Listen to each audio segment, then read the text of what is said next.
अगर आप लोग इस चैनल पर नए हो तो मैं आपको बता दूं कि मेरा नाम है हनी रावत।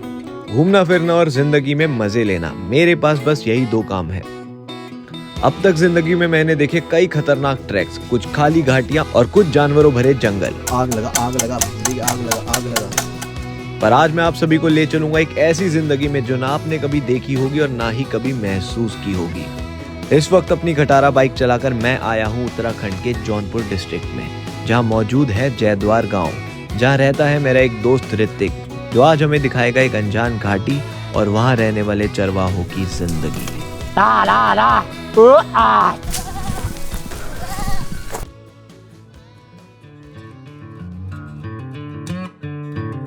इस सफर की शुरुआत होती है मसूरी से, जहाँ मुझे मिलते हैं कटहत सर, जो मुझे अपने साथ इन उबड़ खाबड़ रास्तों को पार करके लाते हैं जयद्वार गांव में, जहाँ हमें मिलता है ऋतिक, जो है कटहत सर का एक स्टूडेंट। अब ऋतिक हमें दिखाता है अपना छोटा सा गांव में बने लकड़ी के मकान, अपने खेत खलियान और खिलाता है जौनपुर के कुछ मजेदार पकवान। अब रात में अच्छे से आराम करने के बाद आज हम तैयार हैं यहाँ के एक बेहद खूबसूरत और अनएक्सप्लोर्ड ट्रैक के लिए। Good morning people, this is Jaunpur की सुबह and what a lovely view, और क्या मस्त हवा चल रही है। So today's plan is that we are gonna visit the village, थोड़े बहुत घर देखेंगे यूनिक। उसके अलावा we are gonna go to the top, जहाँ पे है भद्रास टेम्पल। कहते हैं वहाँ से पूरा मसूरी दिखता है। So this is what we are gonna do today. We are gonna go to the top, track a little bit. उससे पहले देखेंगे थोड़ा सा गाँव। तो ऐसा है आज का अपना दिन। आज के सफर पे निकलने से पहले ऋतिक हमें कराना चाहता है ट्रेडिशनल जौनपुरी नाश्ता, जिसे गेहूं, चावल और कई अनाजों के आटे से मिलाकर बनाया जाता है। क्या कहते हैं? अस्के बोलते हैं। अस्के।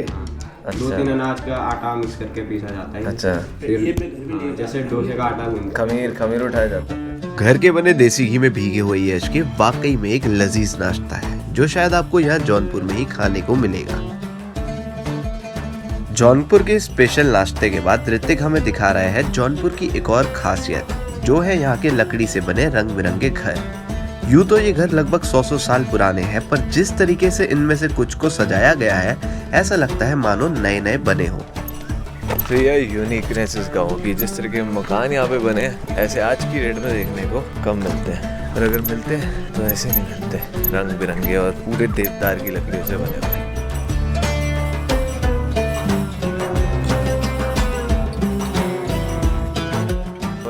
दरवाजे छोटे छोटे क्यों होते हैं? पहले होता था ये ट्रेडिशन होता था, यूँ छू के जाना है, अच्छा, आराम करके जाना है। ये मधुमक्खियाँ हैं। ओह, वो बना रखा है इन्होंने अंदर छत्ता।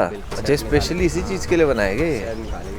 सबके घरों में होता है ये? तुम्हारे यहाँ भी है? हमारे यहाँ पर बैठेंगे अभी।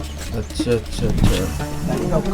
दादी का नमस्ते दादी। इसमें क्या भरता है अंदर? पानी। अब गांव के पुराने घर और दादी के इस यूनिक हुक्के को देखने के बाद हम फाइनली निकल पड़े हैं अपने आज के ट्रैक पर। So after village, now it's time to go to the hilltop. And we are going at the moment to Bhadras temple at the top.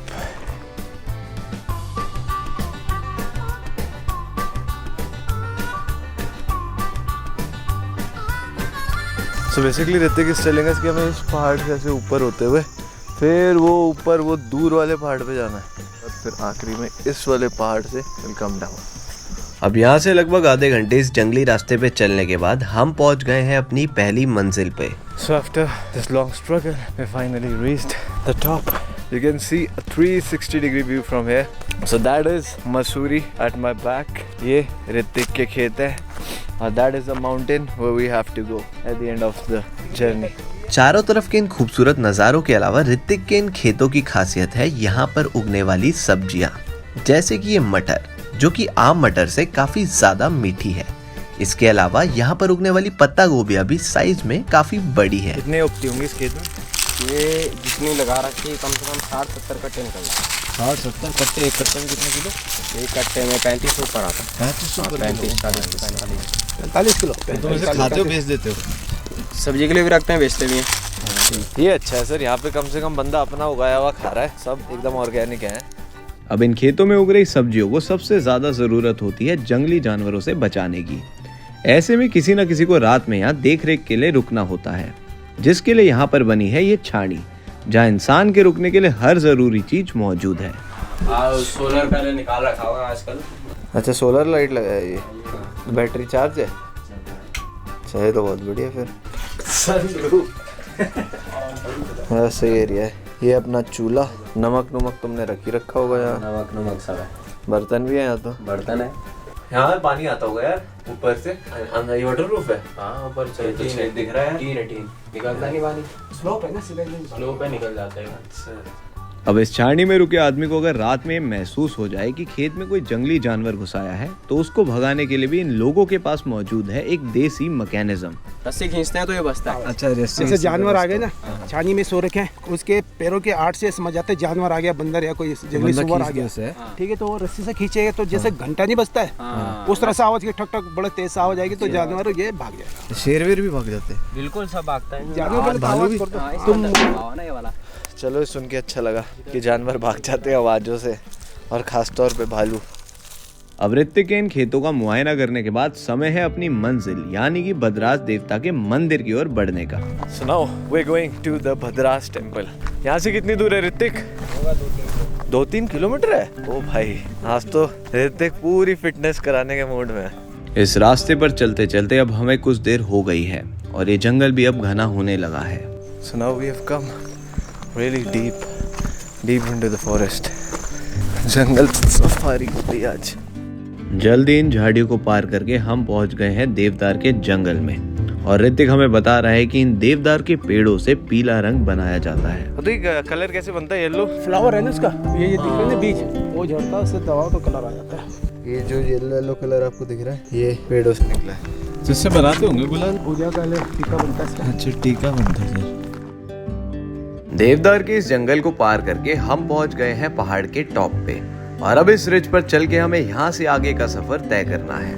So this is one of the best trek routes I've ever seen. सही जा रहे हैं हम, ऊपर चढ़े जा रहे हैं। कुछ देर पहाड़ की इस रिज पर चलते चलते हमें मिला एक ऐसा स्पॉट जहाँ से सामने की घाटियों के सुंदर नज़ारे दिखाई दे रहे हैं। क्या व्यू है भाई, चारों ओर का व्यू, सेक्सी।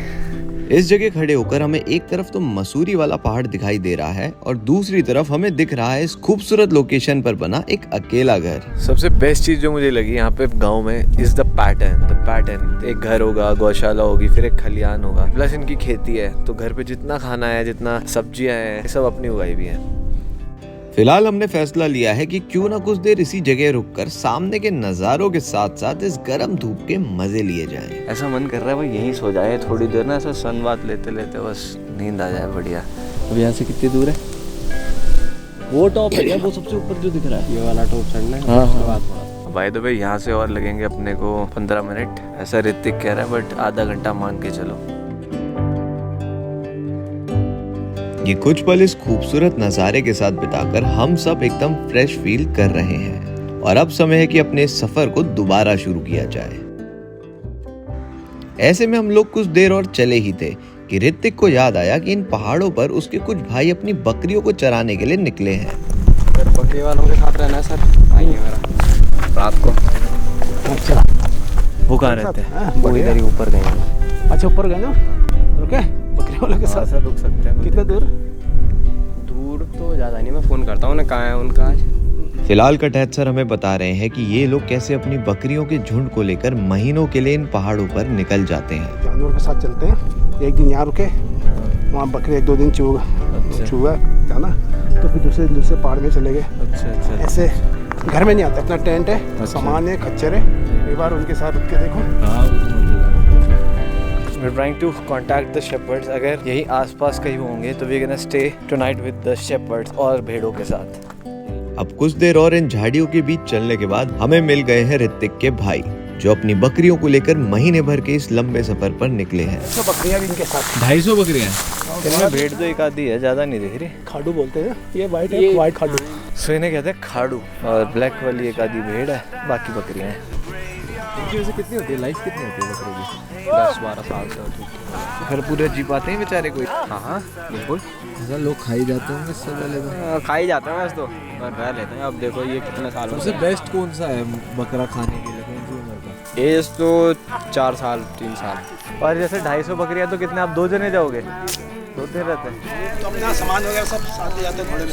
और क्या रहने के लिए टेंट बस क्या लाइफ है भाई, मतलब 3 दिन से निकले हुए ये लोग 250 भेड़ बकरियों के साथ, और कभी एक जगह रुकते हैं टेंट लगा के, अपने को पैसे खर्च करने पड़ते हैं एडवेंचर करने के लिए। यहाँ लाइफ ही एडवेंचर है।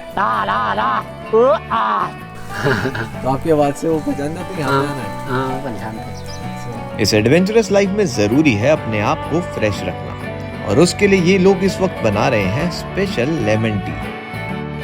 Sing another song for the ones in sorrow. Sing about the smiles that they'll never see. Sing about a love who's over across the mountain. Tell her that I love her. Don't you tell about, tell about, tell about, tell about, tell about. इन लोगों के साथ पहाड़ों पर बैठकर lemon tea पीना एक अलग ही experience है। पर फिलहाल इन भेड़ बकरियों को कुछ देर के लिए अलविदा कहकर हमें निकलना है अपनी मंजिल यानी भद्रास टेम्पल की ओर। पर कहते हैं ना कि मंजिल अगर आसानी से मिल जाए तो उसका क्या ही मजा। जंगल का भी बाप है तो। ऐसे में अब हमारे सामने था घनी झाड़ियों वाला जंगल, जिसमें चलना इतना आसान नहीं होने वाला। कांटों ने तंग कर दिया, बस छोटे छोटे ये पूरे पैर पे चुप जा रहे हैं। This is the only issue that we are facing at the moment. कुबरे का पौधा कहते हैं इसे, और कांटे कांटे होते हैं इसमें। बट सर बता रहे हैं इसको अगर आप जलाओ तो मच्छर भाग जाते हैं।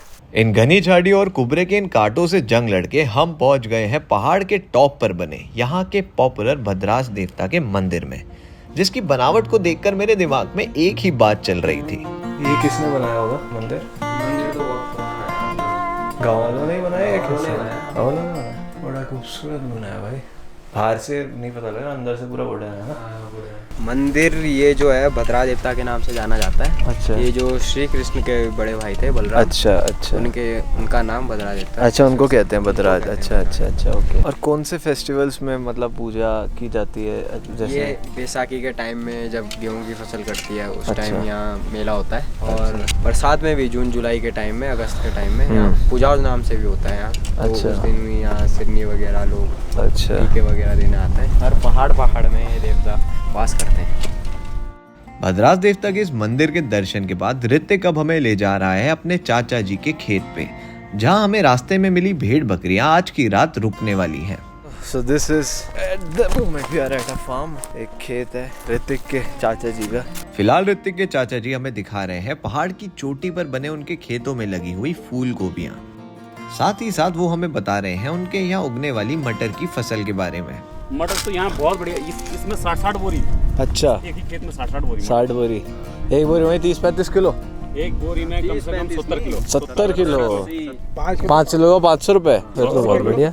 ये 500 रुपये दड़ी आपका रेट है कि मंडी का रेट है। यहाँ से गाड़ी में रख देना, नहीं तो जाना पड़ता है, या तो फिर चालान कर दो, कोई अपने बंदे चले गया, फिर तो अगर रोड होती हाँ पहुँचा देते। अच्छा। 10-12 किलोमीटर रोड होती है, पता नहीं कब से पंगे हो रहे हैं। ऋतिक के चाचा हमें बता रहे हैं कि किस तरह पक्की सड़क के ना होने के कारण यहाँ से सब्जियां मंडी तक पहुँचाना इन लोगों के लिए काफी मुश्किल हो जाता है। साथ ही साथ इस वजह से ये लोग सही मुनाफा कमाने में भी असफल रह जाते हैं। खुला क्षेत्र है, बताओ खेती के लिए कितना बढ़िया है। बहुत बढ़िया, बहुत बढ़िया। अगर रोड हो जाए यहाँ ट्रैक्टर से लग जाएंगे खेत। बिल्कुल। तो बताओ कितने बड़े खेत हैं। तो अभी कैसे है? बैल से? वो छोटा वाला। तो बैल से ज्यादा टाइम लगता है? बैल से तो जान तो मरती है, फिर किसानों की भी अपनी भी। अच्छा। आपका यहीं रहते हो नीचे? बस आजकल पशु यहाँ है, पर दिवाली में चले जाएंगे, क्योंकि अब वो तो खत्म हो गया, मटर खत्म हो गया, अब यहाँ ज्यादा पाला भी पड़ता है। अच्छा, तो आप कितने टाइम से यहाँ पे अभी? फिलहाल तो हम यहाँ अप्रैल मई से हैं। अच्छा, अप्रैल से ऊपर ही हो आप? अप्रैल से ऊपर ही है। शाम अब ढलने लगी है और पहाड़ों में चल रही ये भेड़ बकरियां अब छेड़ी की ओर वापस आने लगी हैं। लास्ट में जाकर जब सब बकरियां कुत्ता पीछे जाता है। अच्छा, कुत्ता है, कुत्ते की जिम्मेदारी है ना ये सब।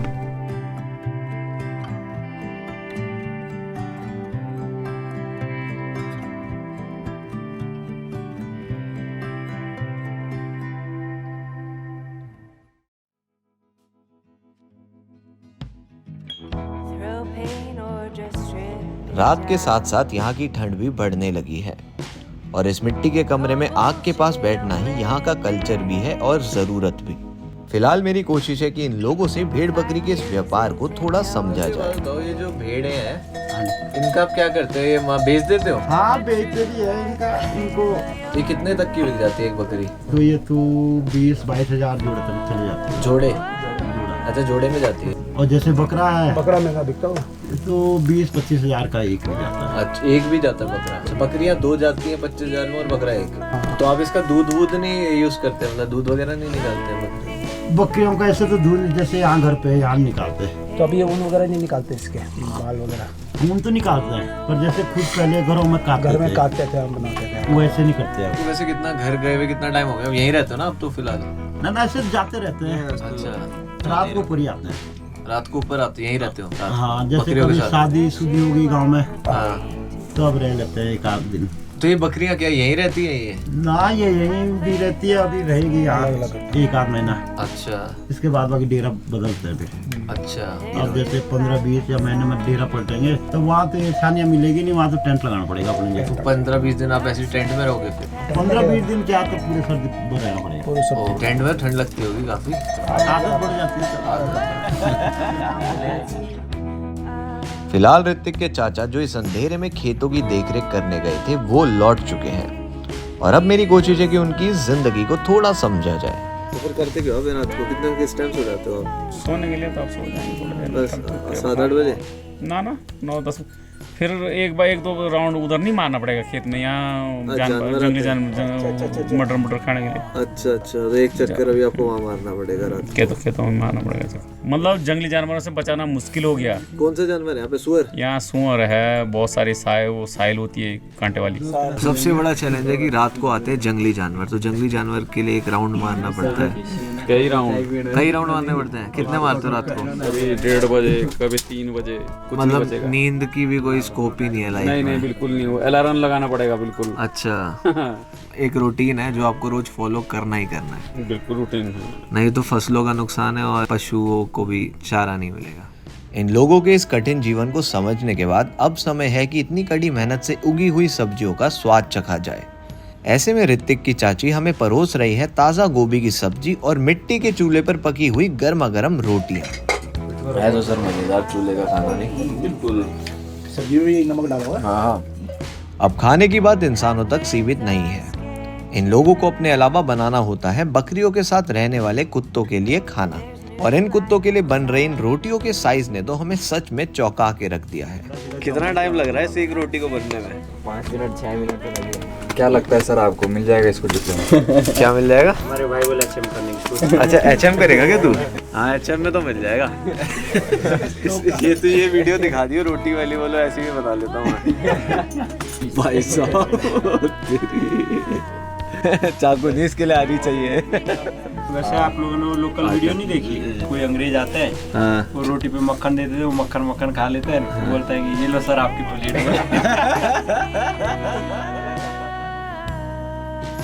आज इन लोगों से मिलकर और इनसे बात करके मुझे ये समझ आया है कि इन लोगों की जिंदगी हम सभी की जिंदगी से काफी मुश्किल और मेहनत भरी है, और मेहनत से कई ज्यादा इनकी जिंदगी में जरूरी है डिसिप्लिन। महीनों तक अपने घरों से दूर इस ठंड में रहना और रात भर जग के फसलों की रक्षा करना कोई मजाक तो नहीं है, पर फिर भी इन लोगों के चेहरे पर ना तो कोई शिकन है और ना किसी तरह का दुख। शायद ये लोग अपनी जिंदगी की इन छोटी छोटी खुशियों के साथ जीना सीख चुके हैं, और यही मैसेज मैं आप सभी तक अपने इस सफर से पहुंचाना चाहता हूँ। जीवन की हर छोटी बड़ी खुशी को एंजॉय करो और मेरी तरह मस्त रहो। If you feel what I can.